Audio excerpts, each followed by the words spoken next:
ہم ڈٹے ہوئے لوگ.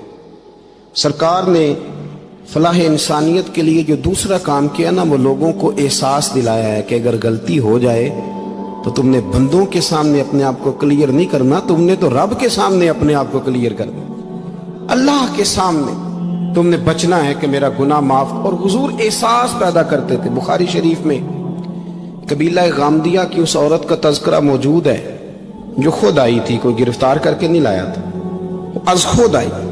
احساس پیدا ہو گیا نا گناہ کا. یہاں بہت ساری غلطیاں کر کے بھی لوگ جب اپنی بات کرتے ہیں تو کہتے ہیں کبھی یاد تو نہیں کسی کے ساتھ زیادتی کی ہو، یاد تو نہیں کبھی کسی کا. بھئی آپ نے اتنے بڑے ولی ہونے کا دعویٰ کر دیا. انسان تو انسان رہتا ہے. بڑے بڑے لوگ کہہ گئے کہ یا اللہ اگر انجانے میں بھی بھول گئے ہیں تو ہم سے درگزر فرما. لیکن جب ہم تیار ہی نہیں ماننے کو. حضرت انس بن مالک کہتے ہیں وہ خاتون آئی، کوئی پکڑ کے نہیں لایا، کسی 14 دنوں کے ریمانڈ پہ نہیں اسے منوایا گیا، اسے وہ خود بخود آئی. اور کریم محبوب علیہ السلام کے سامنے جب وہ کھڑی ہوئی تو اتنے درد سے میں نے کم لوگ روتے دیکھے ہیں جس درد سے وہ روئی. عرض کرنے لگی حضور میں غلطی کر بیٹھی ہوں، مجھ سے زنا ہو گیا، مجھے پاک کر دے. تو محبوب کریم علیہ السلام نے فرمایا تو کیسے ثابت کرے گی تو نے گناہ کیا؟ یعنی مجرم کو ثابت کرنا پڑ رہا ہے کہ میں گناہ گار. یہ وہ کمال ہے کہ انسانوں کو احساس ہونے لگے کہ یہاں ہم غلط ہیں. جب اعتراف جرم ہوتا ہے، جب بیماری کی تشخیص ہوتی ہے تو پھر اس کا علاج بھی ہو جاتا ہے. حضرت انس بن مالک کہتے ہیں وہ عرض کرنے لگی حضور میرے پیٹ میں ناجائز بچہ ہے. حضور نے فرمایا جا جب بچہ پیدا ہو تو پھر آنا. وہ 8 ماہ کے بعد آئی تو اس کی گود میں پھول سا بچہ تھا. حضور نے فرمایا واپس جا، جب روٹی کھانے لگ جائے تو پھر آنا. وہ 2 سال 2.25 سال دودھ پلاتی رہی. پھر جب آئی تو بچے کے ہاتھ میں روٹی کا ٹکڑا تھا.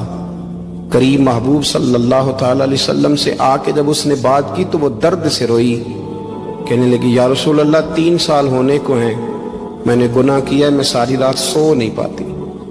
حضور تڑپتی، اگر اس حال میں مر گئی تو اپنے رب کو کیا منہ دکھاؤں، مجھے پاک کر دے، میرے حال پہ رحم فرمائے. محبوب کریم صلی اللہ علیہ وسلم نے بچہ ایک صحابی کو دیا، فرمایا بچوں کی طرح پالنا، اور کہا اسے لے جاؤ، پتھر مار مار کے اسے سنسار کر دو. صحابہ کہتے ہیں اسے پتھر لگ رہے تھے اور حضور بے چینی کے ساتھ ٹہل رہے تھے. آ کے خبر دی حضور وہ تو وصال کر گئی، انتقال ہو گیا. فرمایا یہاں تک تو بات اس کی تھی. حضرت انس بن مالک کہتے اب محبوب کریم نے صحابیات سے فرمایا اسے غسل دو، کفن پہناؤ، جنازہ تیار ہو جائے تو مجھے خبر کرنا. حضرت انس بن مالک کہتے ہیں غسل ہوا، کفن ہوا، جنازہ تیار ہوا تو حیران ہم تب ہوئے جب میرے محبوب نے فرمایا صفے بناؤ میں خود جنازہ پڑھاؤں گا، میں خود جنازہ پڑھاؤں گا. اور سرکار نے جنازہ پڑھایا تو ایک شخص کی زبان سے نکلا حضور اس ملعون کا معاذ اللہ جنازہ جس نے ناجائز بچہ جنا، اس کے لیے آپ دعا کر رہے ہیں، جنازہ پڑھا. حضور فرمانے لگے خاموش ہو جاؤ، تم نے گناہ دیکھا ہے اس کا احساس نہیں دیکھا، تم نے غلطی دیکھی ہے لیکن اس کی توبہ کا انداز نہیں دیکھا. اور صاحب کنز العمال نے یہ لفظ نقل کیے ہیں کہ کریم محبوب فرمانے لگے اس نے تو ایسی شاندار توبہ کی ہے کہ اگر میں اپنی ساری امت میں بانٹ دوں تو اللہ سب کی مغفرت فرما دے گا. احساس جب پیدا ہو جاتا ہے نا اپنے دل کے اندر کہ یہاں میں غلط ہوں. ان العبد اذا اعترف ثم تاب تاب اللہ علیہ او کما قال نبی صلی اللہ علیہ وسلم، رواہ مشکات. حضور نے فرمایا جب کوئی بندہ کہتا ہے نا اللہ میں بھول گیا تھا اور پھر وہ توبہ کرتا ہے تو رب اس کی توبہ کو فوراً ہی قبول فرما لیتا ہے. پہلی بات یہ کہ عقائد کو مضبوط رکھیں، مضبوط عقائد. اور یہ جو آج کل ایک اور ماحول چل رہا ہے، کوئی تھوڑا ادھر کوئی تھوڑا ادھر، مضبوط عقائد کی زندگی گزاریں. اور دوسری بات اگر کبھی کوئی غلطی ہو جائے پھر اس کا احساس پیدا کریں، پھر اس سے توبہ کریں. تیسری بات جو فلاح انسانیت کے لیے بڑی ضروری ہے وہ یہ ہے کہ تھوڑا احساس پیدا کریں دوسروں کا. میری زندگی میری ذات سے شروع ہوتی ہے، میری ذات سے. میرے سے ہنس کے بولو، میری بات مانو، میرے پیچھے چلو، میرے آرام میں خلل نہ آئے، میری طبیعت کے بھئی آپ کی طبیعت کے مطابق چلیں تو پھر تو آپ بہت بڑے خود غرض ہوئے کہ آپ نے صرف اپنے لیے سوچا. محبوب کریم کا کمال یہ تھا کہ حضور نہ دوسروں کا بڑا احساس فرماتے تھے.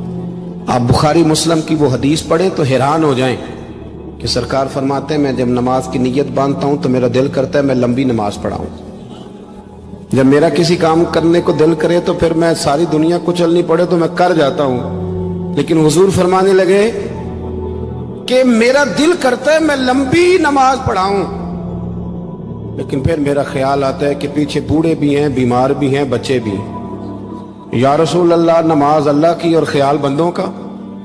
فرمایا میں بوڑھوں، بیماروں اور بچوں کا خیال کرتے ہوئے اللہ کی نماز کو مختصر کر دیتا ہوں۔ احساس جب طبیعت ہمارے ہاں نا تیزی کے ساتھ احساس ختم ہوا ہے، تیزی کے ساتھ ہم نے اتنی نفی شروع کی، ہمارے تو اہل تصوف میں اللہ ماشاءاللہ اب تربیت کا طریقہ یہ ہے کہ صرف میں ہوں، میرے سوا کوئی بھی نہیں، حالانکہ طریقت تو اس کا نام تھا کہ میں نہیں باقی سارے ہی